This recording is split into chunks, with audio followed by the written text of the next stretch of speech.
বলিউডে অক্ষয় কুমার একমাত্র অভিনেতা যেও 10-12টা লাগাতার ফ্লপ দেওয়ার পরও তার কাছে কিন্তু 4-5টা ফিল্ম থাকে। অক্ষয় কুমারের শেষ হিট সিনেমা ছিল 2021 সালে রিলিজ হওয়া সূর্যবংশী। তারপর লাস্ট ইয়ারও ও মাই গড 2 হিট হয়েছিল, কিন্তু তাতে অক্ষয় কুমারের ছোট রোল ছিল। তবুও অক্ষয় কুমারের হাতে কিন্তু এখনো 5-6খানা ফিল্ম আছে। কেন লাগাতার ফ্লপ হওয়ার পরও অক্ষয় কুমারের হাতে এত ফিল্ম থাকে, সেই বিষয়ে আজকে আপনাদের সঙ্গে এই ভিডিওতে আলোচনা করব। নমস্কার বন্ধুরা, আমি অমর্ত্য, আপনাদের চ্যানেল ইন্ডিয়ান ফিল্ম নিউজ বাংলাতে আপনাদের স্বাগত। দেখুন, এই জিনিসটা বোঝবার আগে একটা জিনিস বুঝতে হবে কিভাবে ফিল্ম ইন্ডাস্ট্রিতে কাজ হয়। হতে পারে যে একজন পরিচালক একটা সিনেমা বানাচ্ছে, প্রডিউসার তাতে লগ্নি করছে, কিন্তু একটা সিনেমা কতদিনে শেষ হবে বা তার শুটিং কিভাবে হবে, কখন থেকে শুটিংটা চললে কতক্ষণ পর্যন্ত চলবে, সেই সমস্ত কিছু নির্ভর করে থাকে কিন্তু স্টারের উপর, বা বলতে পারেন যে হিরো বা হিরোইনের উপর। হিরোইন যদি সঠিক সময় আসে বা হিরো যদি সঠিক সময় আসে, তাড়াতাড়ি কাজ করে, তাহলে সিনেমার শুটিংটা তাড়াতাড়ি হয়, না হলে দেরি হয়। অক্ষয় কুমার এই বিষয়ে কিন্তু অত্যন্ত পাঞ্চুয়াল। তিনি শুধু নিজেই সঠিক সময় আসেন না, তাদের যাবতীয় তার যারা সহকর্মী থাকে তাদেরকেও সঠিক সময় আসতে বাধ্য করেন, যেন কাজটা দ্রুত হয়ে যায়। কারণ সঠিক সময় আসলে সঠিকভাবে কাজটা হয়। এবং অক্ষয় কুমার এটাও মনে করে থাকেন যে একদিনে যদি 3 থেকে 4 মিনিট শুটিং করা মানে সিন তুলে নেওয়া যায়, তাহলে 30 থেকে 35 দিনের মধ্যে একটা সিনেমা কিন্তু কমপ্লিট করে ফেলা যায়। এই কথা কিন্তু সত্যিটাও বলেছিলেন যে 8 ঘন্টা যদি ঠিকঠাক শুটিং করা যায়, তাহলে 3 মিনিটের শুটিং মানে করা কিন্তু পসিবল। সেই জিনিসটা অক্ষয় কুমার সবসময় মাথায় রাখেন এবং তিনি চেষ্টা করেন যে একদিনে মিনিমাম 3 থেকে 4 মিনিটের শুটিং কমপ্লিট করে ফেলা, তাহলে কিন্তু যে শুটিং এর যে নির্দিষ্ট যে ডেট থাকে তার মধ্যে কিন্তু শুটিংটা কমপ্লিট হয়ে যায়।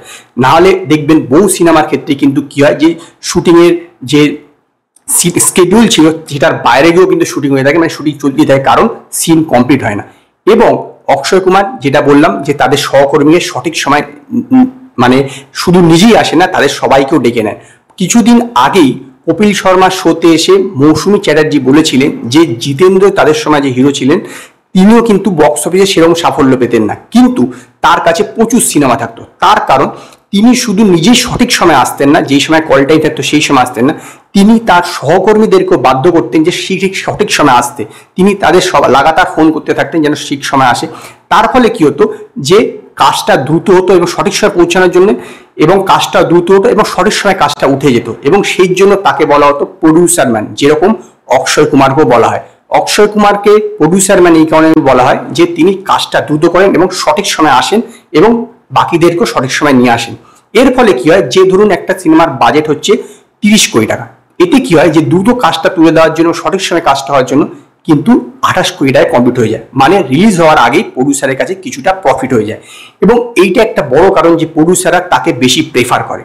এছাড়া শেষ যে কারণটি, সেটি হচ্ছে অক্ষয় কুমার বিগত বহু বছর, বেশ কিছু বছর ধরে প্রফিট শেয়ারিং এ কাজ করেন। এতে কি হয়, প্রডিউসারের কাছে বেশি বার্ডেন থাকে না।